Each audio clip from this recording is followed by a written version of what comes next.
भय प्रगट कृपाला दीन दयाला कौशल्या हितकारी हरसित महतारी मुनि मनहारी अद्भुत रूप निहारी लोचन अभिरामा तनु घन श्यामा निज आयुध भुज चारे।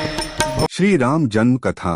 भगवान राम का 7वां अवतार माने जाने वाले प्रभु श्री राम ने हमेशा की अधर्म पर धर्म की विजय हेतु अवतार धारण किया है। टीवी पर तो हम सभी ने रामायण देखी होगी, लेकिन फिर भी कई ऐसे प्रसंग रह जाते हैं जिनके बारे में लोगों को जानकारी नहीं होती है। कुछ ऐसी ही है प्रभु श्री राम की जन्म कथा। आज जागरण आध्यात्म के इस विशेष प्रस्तुति में हम आपको श्री राम की जन्म कथा के कुछ उन पहलुओं के बारे में बताएंगे जिनसे लोग अनजान हैं। प्रभु श्री राम की जन्म कथा। महाराजा दशरथ ने पुत्र प्राप्ति के लिए यज्ञ किया। महाराज दशरथ ने श्यामकर्ण घोड़े को चतुरंगिनी सेना के साथ छुड़वाने का आदेश दिया।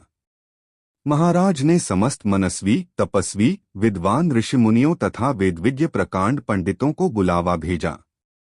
वो चाहते थे कि सभी यज्ञ में शामिल हों।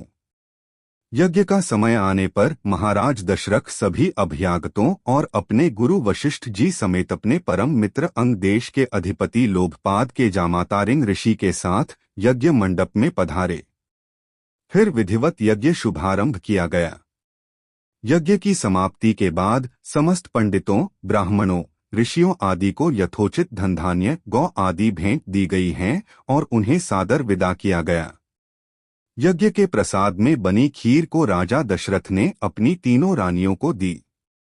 प्रसाद ग्रहण करने के परिणामस्वरूप तीनों रानियों गर्भवती हो गईं।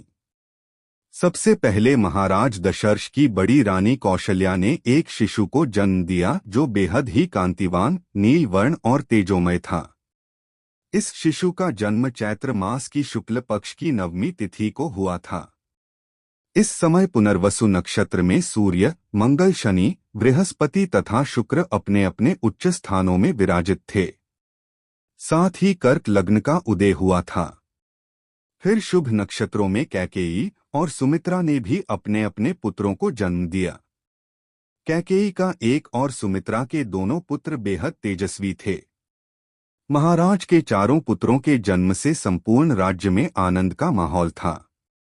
हर कोई खुशी में गंधर्व गान कर रहा था और अप्सराएं नृत्य करने लगीं।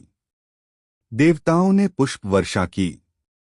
महाराज ने ब्राह्मणों और याचकों को दान दक्षिणा दी और उन सभी ने महाराज के पुत्रों को आशीर्वाद दिया। प्रजाजनों को महाराज ने धनधान्य और दरबारियों को रत्न आभूषण भेंट दी। महर्षि वशिष्ठ ने महाराज के पुत्रों को आशीर्वाद दिया। प्रजाजनों को महाराज ने धनधान्य और दरबारियों को रत्न आभूषण भेंट दी। महर्षि वशिष्ठ ने महाराज के पुत्रों का नाम रामचंद्र, भरत, लक्ष्मण और शत्रुघ्न रखा। जैसे जैसे ये चारों बड़े होने लगे, रामचंद्र अपने गुणों से प्रजा के बीच बेहद लोकप्रिय हो गए। उनमें ऐसी विलक्षण प्रतिभा थी जिसके जरिए वो कम आयु में ही समस्त विषयों में पारंगत हो गए थे। वे हर बात में निपुण थे, जैसे हर तरह के अस्त्र शस्त्र चलाने में, हाथी घोड़े की सवारी में आदि। वे अपने माता पिता और गुरुजनों का बेहद आदर करते थे और उनकी सेवा में लगे रहते थे। उनके तीनों भाई भरत, लक्ष्मण और शत्रुघ्न भी उनका अनुसरण करते थे।